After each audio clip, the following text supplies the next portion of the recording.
नमस्कार। जैसा कि देखा जा रहा है कि इस वर्ष आरआरबी ग्रुप डी 2025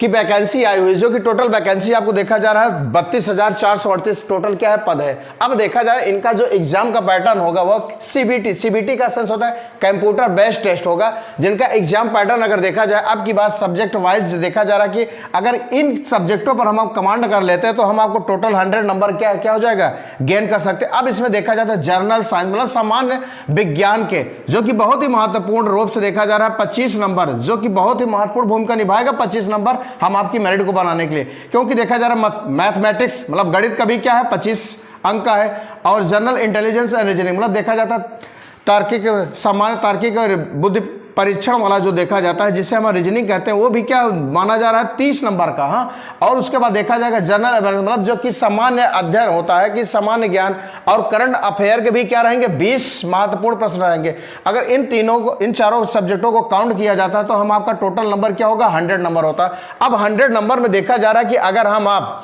बड़ी आसानी से, जैसे कि देखा जा रहा है और दूसरे एग्जामों में क्या होता है कि हम आपका जीएस होता है, जीएस का मतलब देखा जाता है उसका पढ़ने का जो लेवल होता है बहुत ब्रॉड होता है, वो कहाँ से क्वेश्चन पूछ लेता है हम आपको पता ही नहीं चल पाता। अब देखा जा रहा है कि जनरल साइंस, अब जनरल साइंस में हम आप देखेंगे कि साइंस के मुख्यतः क्या होते हैं 3 पार्ट जो होते हैं आपका, जैसे फिजिक्स हो जाएगा, केमिस्ट्री हो जाएगा, बायो हो जाएगा। अब इनमें से देखा जाएगा अगर मुख्यतः 4-4 चैप्टर रहेंगे, ओनली 4-4 5-5 चैप्टर करके आएगा। अगर आप इन 12 से 14 चैप्टर जो होते हैं जो आपने कक्षा 9th और 12th तक जो पढ़े हुए हैं, अब इन्हीं के आधार पर आपके चैप्टरों से देखा जाएगा, जैसे रक्त से संबंधित आ जाएगा और उसके बाद आ जाएगा प्रकाश से संबंधित आ जाएगा, चुंबकित्व के संबंधित आ जाएगा, केमिस्ट्री में आ जाएगा, कुछ आईपीओसी नाम आ जाएंगे, किसी का रासायनिक नाम आ जाएगा। अब देखा जाता है इन्हीं सब चैप्टरों से मिला के अगर हम आप क्या करें साइंस में, अगर ये 12 से 14 चैप्टर बड़ी आसानी से पढ़ के क्या कर सकते हैं अपने मेरिट का जो ये 25 अंक होता है बड़ी आसानी से हम आप क्या कर सकते हैं प्राप्त कर सकते हैं। अब देखा जाए देखिए सिलेक्शन लेने का एक जो प्रोसीजर होता है कि किस पे हम आप फोकस करें। अगर हम सिलेबस के आधार पर क्या करते हैं, अगर कोई भी परीक्षा की तैयारी करते हैं तो 3 से 4 माह बहुत होता है। अब देखा जा रहा है कि जनरल साइंस जो हम आप देख रहे हैं 12 से 14 चैप्टर हम आपको क्या पढ़ना होगा, जो कि फिजिक्स का भी रहेगा, केमिस्ट्री का रहेगा कि बायो का भी रहेगा। अब 4-4 5-5 चैप्टर करके मिलाकर रहेगा। अगर उसके बाद देखा जाए रीजनिंग के भी कुछ महत्वपूर्ण चैप्टर है, वो भी 13 से 14 ही चैप्टर है सपोज दैट। अगर ये जो चीजें क्या है सीमित, यहां से हम आप क्या कर सकते हैं अंकों को बड़ी आसानी से क्या कर सकते हैं प्राप्त कर सकते हैं। और उसके बाद देखा जाता है कि जनरल अवेयरनेस मतलब देखा जाता है करंट अफेयर, जो देखा जा रहा है कि अगर हम 6 माह का जो डेली की घटनाएं हो रही हैं अगर उनको लेते हैं तो उनमें देखा जा रहा है कि 10-20 नंबर में से आपको 10 से 12 नंबर बड़ी आसानी से क्या हो सकता है गेन हो सकता है। अब देखा जा रहा है कि जो आपका बचा मैथमेटिक्स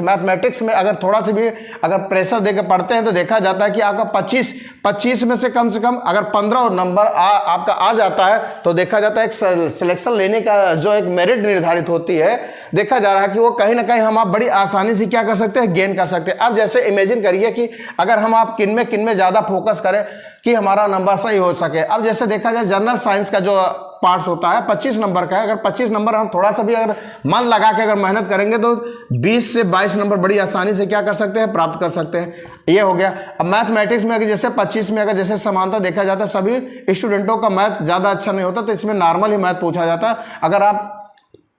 प्रयास करने का अगर थोड़ा सा भी प्रयास करेंगे तो देखा जाएगा 25 में आप तो 15 ला ही सकते हैं। अब उसके बाद मान लीजिए 10 से 15 नंबर आप ला लेंगे। अब इसके बाद देखा जाए जनरल मतलब जो रीजनिंग आपकी होती है, अब 30 नंबर में कम से कम तो आप 20 से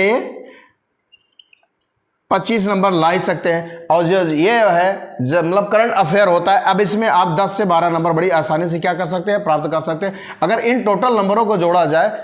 5 2 7 7 5 12 12 2 14 के 4, हाँ अब देखा जाएगा 2 3 3 2 5 1 6 1 7, जो कि 74 नंबर अपने आप में होता है कि अगर 74 नंबर मिलने के बाद अगर आपको कुछ नॉर्मलाइजेशन से भी फायदा हो जाता है तो 74 में सपोज दैट अगर 7 नंबर जुड़ जाता है तो आपका पहुंच जाएगा कितना 82 नंबर, जो कि 8200 में बहुत अच्छी मेरिट कही जा सकती है। इसलिए अगर हम आप एक प्लानिंग के तहत अगर एग्जाम की तैयारी करते हैं, अगर अभी से लग जाते हैं तो देखा जाता है कि जो हम आपका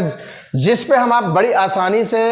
कम मेहनत में कम समय में अच्छा नंबर प्राप्त कर सकते हैं, उसी पर हम आप फोकस करके अगर प्रिपरेशन करें तो हम आपका सिलेक्शन होना सुनिश्चित हो सकता है, क्योंकि देखा जा रहा है इसमें बहुत ज्यादा पूछा नहीं जाएगा, जो भी चीजें हैं वो लिमिटेड हैं और सभी का चैप्टर पहले से प्री डिफाइन कर दिया गया है कि बोर्ड द्वारा कि इन्हीं एग्जामों मतलब इस एग्जाम में इन्हीं चैप्टरों से क्वेश्चन को क्या करेंगे, घुमा फिरा के पूछेंगे। और साइंस का देखा जा रहा है मैक्सिमम 3 से 4 चैप्टर का है, फिजिक्स, केमिस्ट्री, बायो का। अब अगर ये 12 चैप्टर हम बड़ी आसानी से बड़ी अच्छे तरीके से 3 से 4 माह में लर्न कर सकते हैं, जो हम आपको 25 नंबर दिला सकता है। उसी तरीके से रीजनिंग का भी हो सकता है। उसी तरीके से अगर करंट अफेयर की हम आप क्या करते हैं, तो कोई भी पुस्तक लेकर 6 महीने तक अगर उसको 6 महीने से पिछली घटनाओं को अगर कंठस्थ कर रहे हैं तो वो भी हम आपको नंबर प्राप्त कर सकते हैं। इस तरीके से देखा जा रहा है कि अगर टोटल नंबरों को गेन करके हम आप 82 नंबर पाते हैं तो अपने आप में बहुत होता है 82 नंबर, और यह सिलेक्शन का एक प्रोसीजर हम आपका बन सकता है। इसलिए आइए आपको अगली कक्षा में देखा जाएगा कि जितने भी साइंस के आपके जो 25 नंबर पर बहुत स्पेशली फोकस किया जाएगा, उसके साथ साथ जो बाकी के 20 नंबर ये है आपके करंट अफेयर है, इसको भी क्या किया जाएगा,